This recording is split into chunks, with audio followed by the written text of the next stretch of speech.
Hello, this is Michael Prasad with Church Brand Guide. Today we're going to be taking a look at a great story of church growth that is taking place in Central California. It's a church that went from 102 people at the beginning of the year in January and saw growth take place throughout the year to where at the end of the year they had 360 people at their Christmas service. They went from a budget starting the year at $380,000, and by the end of the year, they had collected in donations $1.1 million dollars of just donations throughout the year. It's a great story. Pastor John Dunn is the pastor of the church. He's on with us to actually talk us and walk us through how this happened at Legacy Church. He came into the church with a fresh vision from the outside, taking over from the previous pastor who had built the church for over 40 years in Central California. Pastor John came in and he had just a fresh vision, and the church leadership decided that this was something they needed, that they really wanted for the church, for the community.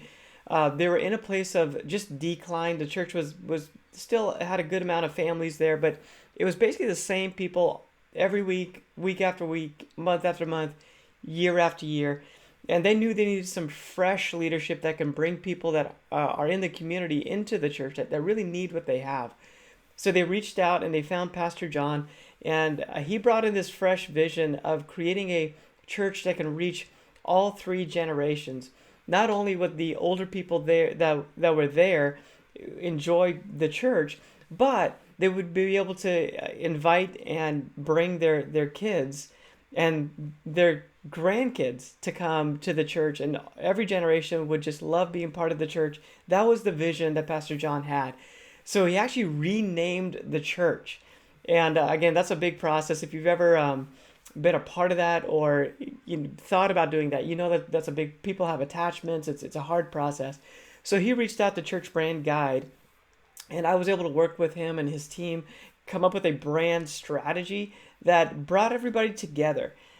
It wasn't giving them anything. It was basically just learning who they were and then being able to put together the right strategy. And the way we do this is we look at the target audience. Who are you trying to reach? Who's your ideal prospect? And I know I'm using some business terms, and from a spiritual perspective, that sounds a little bit odd. But, from spiritually, everybody's welcome, and anybody and everybody that wants to come to the church is absolutely welcome to the church. But from a branding and a marketing standpoint, we just need to know who's the ideal prospect, who's the ideal person that when they come to the church, they look around, they experience that first experience in the lobby, they go to the service, they take their kids or whatever they end up doing after that to the kids areas. Or they go get some coffee, whatever that looks like. We take a snapshot of who that person is that says, wow, I love this. Like, this is made just for me. I've been looking for this all my life. We describe that person, and then we begin to design a brand. So a brand are the visuals, it's the language we use, it's our website, it's the Facebook ads, it's all those things. And we put it together towards that one person. And that focus that we have allows us to be very attractive, not only to that person that we're trying to reach, that type of person. A lot of times it's a mindset. So the mindset for Pastor John was a person that really wants to worship with their family. Like, they want their parents to be able to worship with them and their kids to be able to worship with them. So we were targeting parents, people that had kids that were, younger kids, 18 and under. We're also targeting, being able to help them attract their parents to come worship all together in one place. Anyway, a great story of how Pastor John has been able to take a lot of this and run with it for the last year. We're checking back with him. Basically, this is almost 2 years later when we started the process. He's had a full year in 2021 to implement, and the growth again has been just amazing. I shared some of those numbers earlier. If you're a church leader that is looking to implement a fresh vision and you need some help doing that, I would love to help you. That's my passion. I love the local church. I love that I get to do design and graphics and websites and all those different things. God has given me just a great ability to do these things and to put them together to serve the local church, to ultimately help you grow. That's really the bottom line. That's what I want to help you do. See more people coming, see more revenue coming in, more people volunteering to be in leadership or just to help you serve the community that you're in. That's the goal. That's my passion. And we've seen hundreds of churches go through this process, the church brand guide process, and see some amazing results, just like we're talking about today with Pastor John. So go to churchbrandguide.com, schedule a time to talk with me. Let me learn a little bit more about who you are, your church, your vision, and put together a package that would work for you. And I like to be very just helpful as much as I can. Like, I'll just add as much value as I can. I think if we just have a conversation, you'll get some great value out of it, even if you don't decide to go with us for any services. And just to let you know too, like, branding it can be a pretty good chunk of an investment. If you think about it, you might have to replace a sign outside, or maybe put a sign on the building, or maybe create a new website, or create some videos or some other things. So it's a big process. It might cost you, and just to help you, if you're thinking about this process, it might cost upwards of $25,000 to go through and do a lot of this stuff.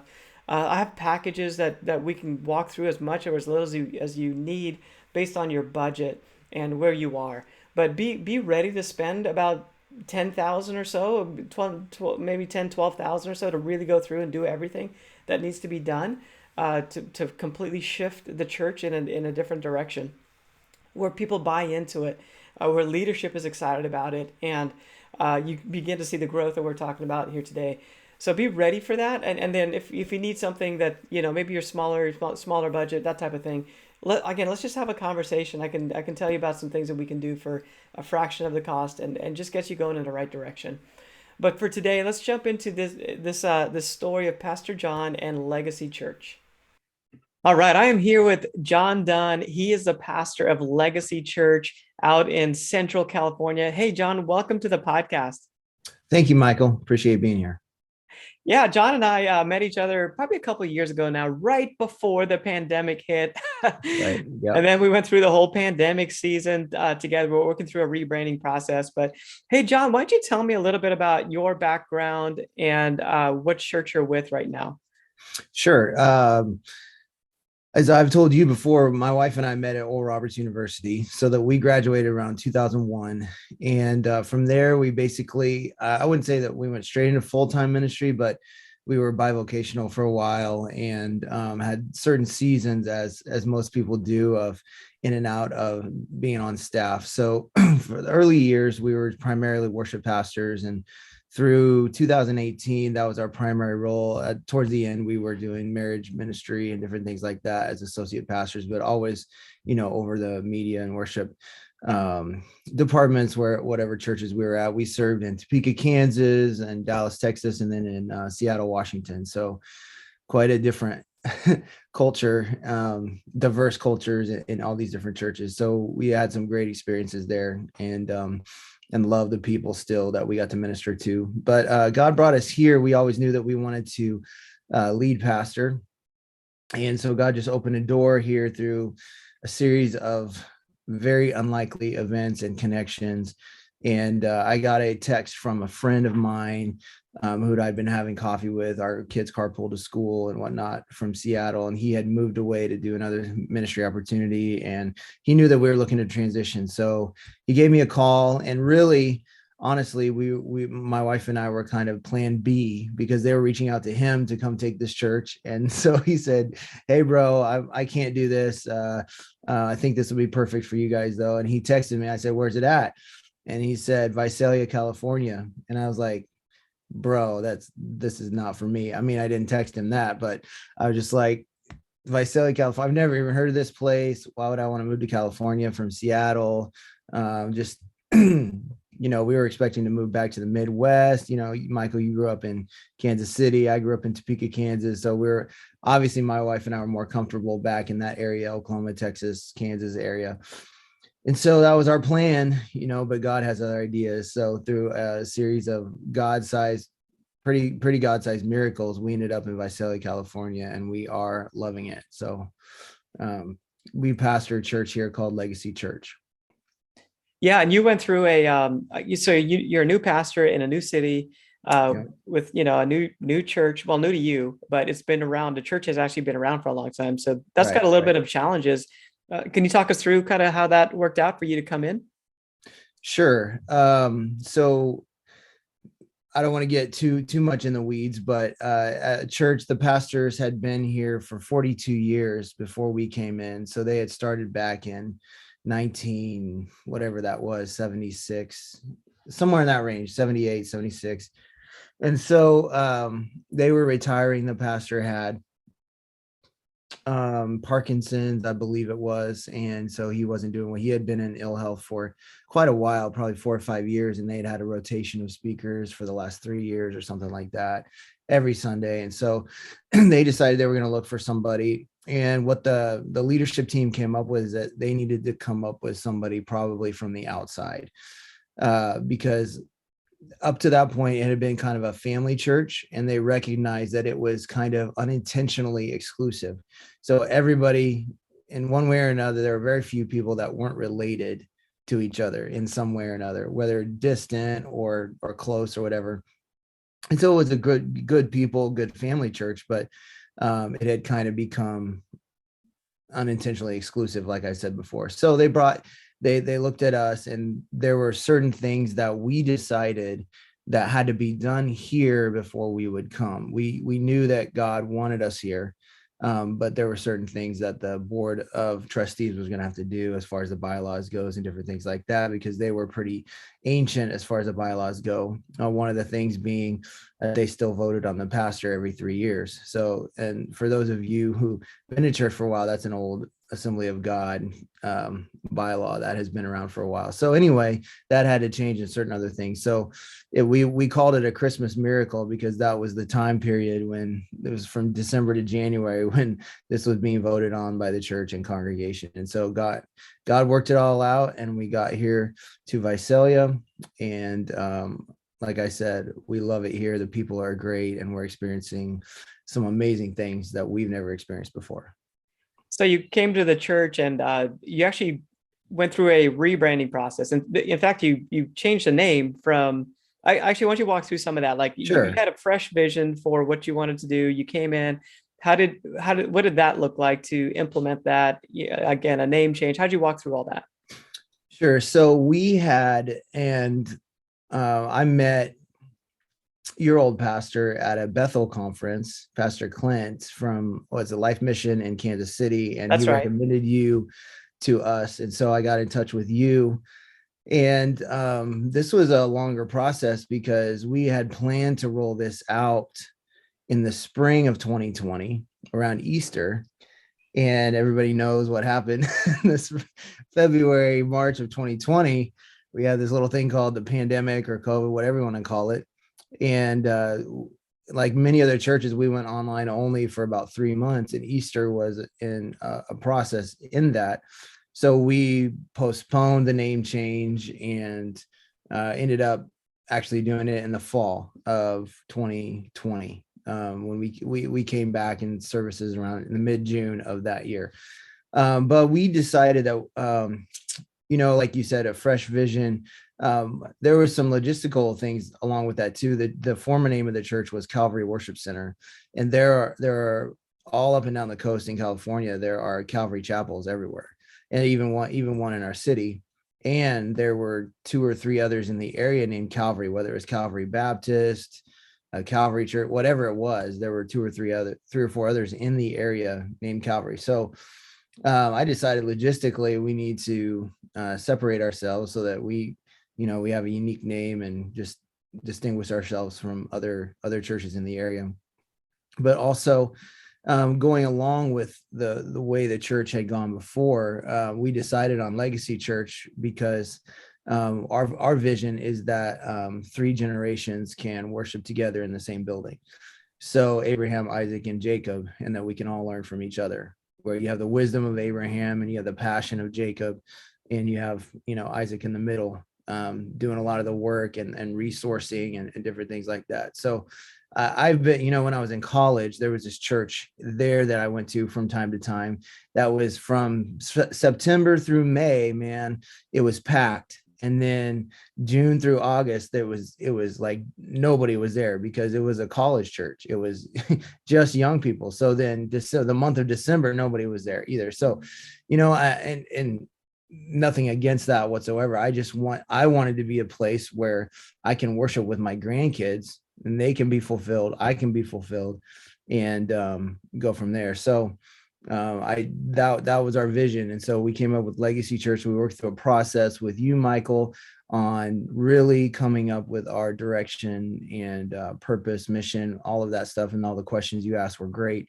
and helped us really to hone in on what that was on our trajectory. And so we came up with the tagline, "Encounter God, live for more," because of all that process. And that's really, we have that right when you walk in the church is a big header, and everybody sees "Encounter God, live for more." So that's what we try to do. Yeah, the process was great. We brought several people in from your team. You were very strategic. You picked some people that had been there for a while, some fairly new people. You were involved, and your wife were heavily involved. You and Michelle.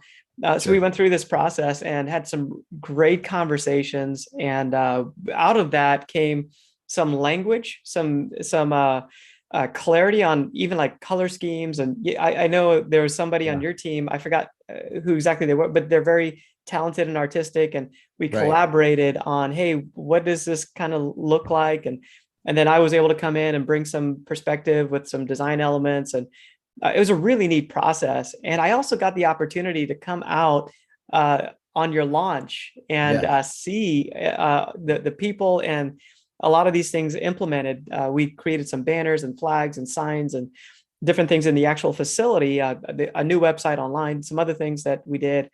And it was amazing to see all of it. Even more amazing to me, just from an outsider coming in, I heard you guys talking about this place. And then I got to walk into it and actually meet the people. Right. And there was I guess there was a connection. Everything you said is what I felt. Like, that's it. Like the whole "encounter God," like those are just words, but when you step into that environment, that's what you feel. Like Mhm. you feel like it's an active experience with God. And then you challenge people to live for more and help them to step up. So just from my experience, I just loved it. I love the alignment. We talked about it, and then I came in and experienced it. And that's the hope. Like as you build a brand, that's the hope that you want for people. So, what's your vision for where you're headed? Can you tell us a little bit about what's been happening with Legacy Church and where you're headed? Yeah. 2021, honestly, really blew us away. With I don't even have, I don't really have the words for it, because it's something that you hear about on, you go to conferences and you hear growth stories and different things like that, and you're like, well, that's them and not us. Well, it kind of was us this past year.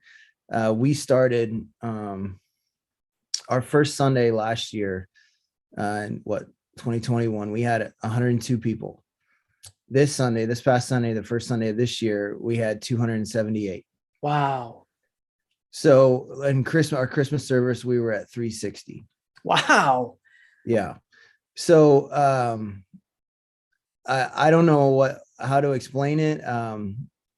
Like when we say "encounter God," what we try to do, and from what I've seen, when I've visited different churches, if this is my encouragement to other pastors, if you can really let the first part of the service, most churches go with the praise and worship and whatnot, and a lot of churches pre-plan how that's going to look and all that. My encouragement would be to do your planning, but if you can, let God take over, or invite him to take over in that part, whether or not I do my best. I try never to cut that part short and say, "God, what are you doing in this praise and worship?" Because God wants to speak to his people, and he can do that oftentimes better by himself into hearts than he can through me preaching a message. So so we try to, that first part of the service, we really want to encounter God, and that's our whole goal. Because if we don't encounter God, then really, what are we doing at church? We're there for Him. So anyway, that's what we've tried to do. And I haven't.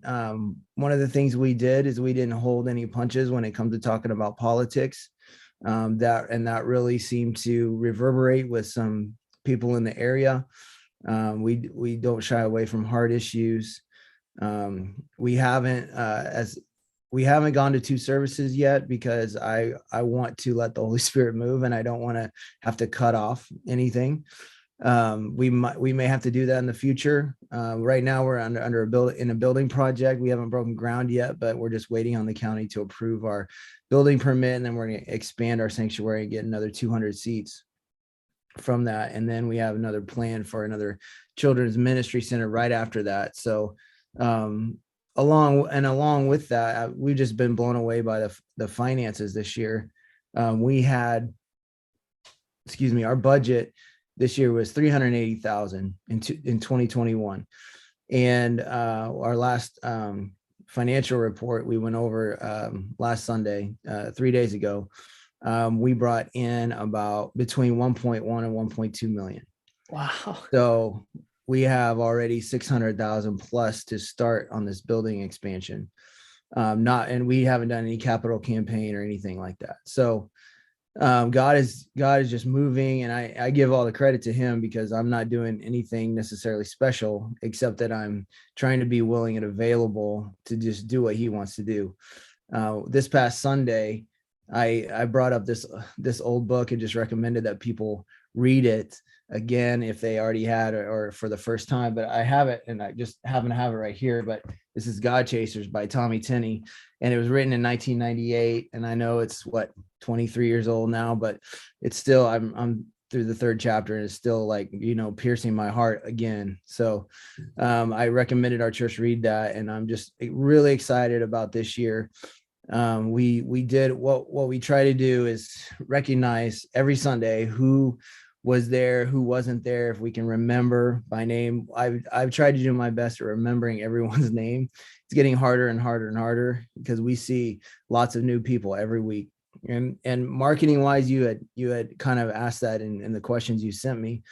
Honestly, marketing, we have a Facebook page, we have an Instagram page, and we have a website, and that's it. I'm actually not really, I have a Facebook account, but I'm never on there.